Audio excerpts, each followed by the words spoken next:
I still remember the day I walked into that office for the first time. Bright-eyed, determined, ready to prove myself.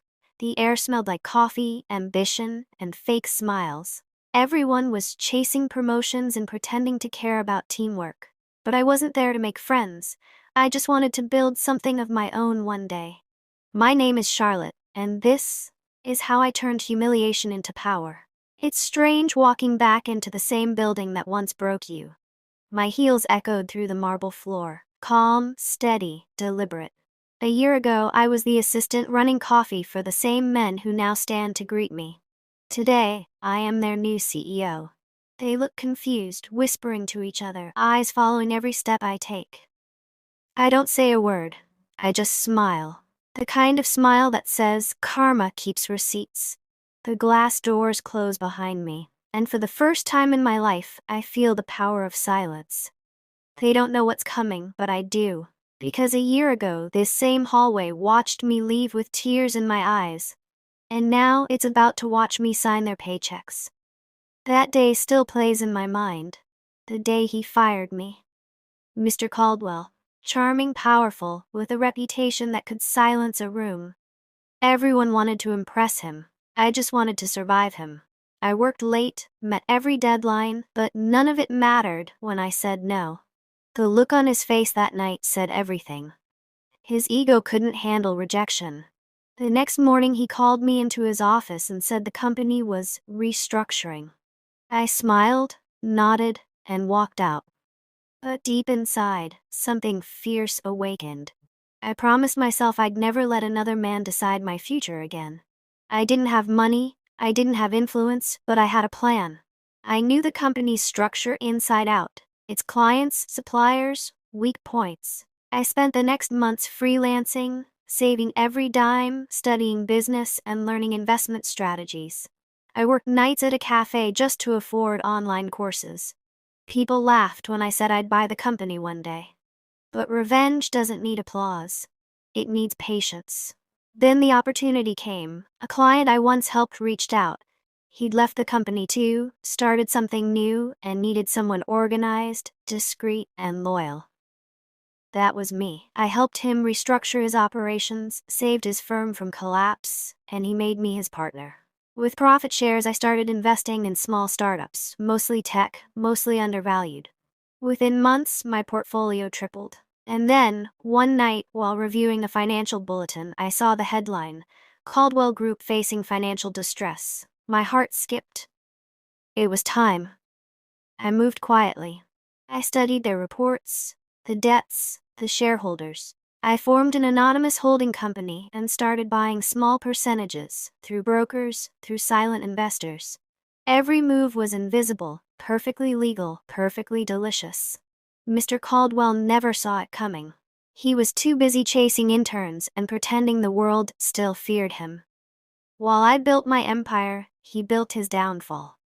The board meetings became chaotic, profits slipped, and whispers grew louder. The man who once made women cry behind locked doors was now panicking in public. My lawyer smiled when the final papers came through. I officially owned controlling interest. I didn't celebrate. I just stared at the document for a long time. Sometimes justice doesn't need fireworks, just a quiet signature.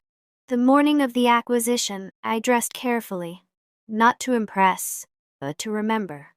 The mirror reflected not the frightened assistant, but a woman reborn through struggle. I walked into that building again, head high, perfume subtle, confidence louder than any words. His assistant looked up, startled. "Can I help you?" she asked. I smiled. "Yes, tell Mr. Caldwell his new employer would like to see him." He froze when he saw me. That same smug face, now pale. He stuttered. "What are you doing here?" I placed the folder on his desk.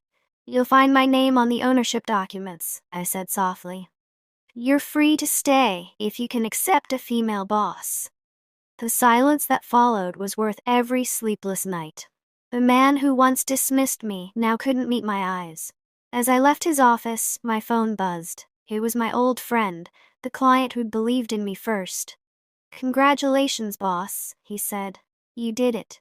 I smiled, whispering, "No, we did it." Sometimes revenge isn't just about payback, it's about rising so high that your success becomes their punishment. That evening, I sat by my window overlooking the city lights, sipping wine. I thought about the girl who cried in the restroom a year ago, wondering how she'd pay rent. I wanted to tell her, hold on, the pain will become your power. Every rejection, every humiliation will one day write the story they'll never forget. And when you walk back into the place they destroyed you, walk like you own the ground. Because you probably do. The next few weeks were quiet, almost peaceful. The staff began to adjust, though whispers followed me everywhere. Some respected me instantly, others feared what I represented. A woman they had once overlooked now signing their paychecks. I didn't care for their opinions. I cared about rebuilding this place, not from ego but from purpose. I wanted to prove that a company could thrive without corruption, without fear, without compromise. I started holding open meetings, inviting even interns to speak. Slowly, walls came down. The culture began to change. Mr. Caldwell, however, was a different story. He tried to act unbothered, but his pride was breaking. He would show up late, challenge my decisions, and gossip behind my back. I never argued. I simply let his own behavior expose him. When he missed 3 board reviews in a row, I had no choice but to act. The board voted unanimously for his removal. Watching him pack his things felt surreal. He paused at the door, eyes heavy with regret. "You planned this all along, didn't you?" he asked. I met his gaze and said softly, "No, you did. The moment you underestimated me." After he left, the company flourished. The air felt lighter. Productivity soared. Clients returned. People began to smile again. One afternoon, my assistant brought me a stack of reports. Record profits for the quarter. I closed my eyes for a moment, letting it sink in. This wasn't just business success, it was redemption. Life has a strange way of balancing itself when you choose patience over bitterness. One evening, while reviewing documents, I received an email. It was from Mr. Caldwell. The subject line simply said, "I owe you an apology." I hesitated before opening it. His words were surprisingly humble. He admitted his wrongs, said he'd lost everything, and thanked me for running the company better than he ever could. For a moment, I didn't know what to feel: anger, satisfaction, or pity. But then I realized, closure doesn't always come with an apology. Sometimes it comes when you read one and no longer feel the need to respond. I closed the laptop, walked to the window, and looked out at the city again. So much had changed, yet some things remained constant. The skyline, the hum of traffic, the reminder that life keeps moving. I thought about how one decision, one act of courage, had rewritten my story. Refusing to compromise had cost me everything once, but it gave me everything that truly mattered. Weeks later, a journalist requested an interview about my inspiring comeback. I agreed. During the interview, she asked, "What was your motivation?" I smiled slightly and said, "Redemption, not revenge." Because by then I understood. Revenge may start the journey, but growth finishes it. If you stay bitter, you only extend the pain. But when you heal and rise, that's when your victory becomes permanent. That interview went viral. Women started sending messages from around the world, sharing their own stories of unfair treatment, of standing up and starting over. I read every message. Some made me cry, some made me proud. I realized my story wasn't just mine anymore. It was a voice for many who had been silenced. I decided to start a foundation to support women facing workplace harassment. I called it the Reclaim Project. It wasn't about revenge anymore. It was about helping others find their strength again. Months passed, and success became my new normal. But I never forgot where it all began. In a moment of humiliation, in a small office where a man thought power gave him control over someone's dignity. Life has a beautiful sense of irony. The same power he used to destroy me became the stage of his downfall, and the same rejection that broke me became the reason I rebuilt stronger. One night, I drove past his old neighborhood and saw him sitting at a small diner. He looked tired but peaceful. I didn't stop.